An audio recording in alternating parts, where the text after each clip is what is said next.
এবারে কি কি মাছ এনেছে সেটাই আপনাদের সঙ্গে শেয়ার করছি। সেই চিরাচরিত কাটাপোনা, ডিমওয়ালা কাটাপোনা, এবার একটু তেল আছে।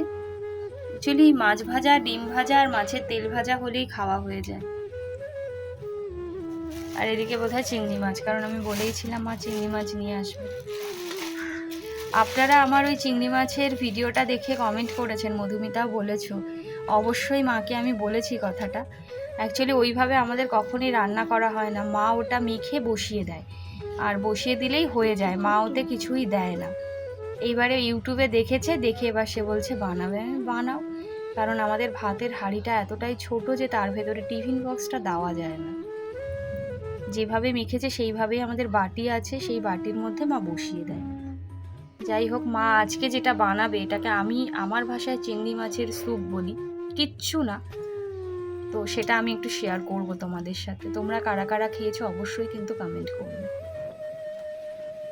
চলো ভিডিওটা তাহলে আজকে এখানেই শেষ করছি। ভিডিওটা যদি ভালো লাগে তাহলে অবশ্যই একটা লাইক, কমেন্ট, শেয়ার করে দেবে।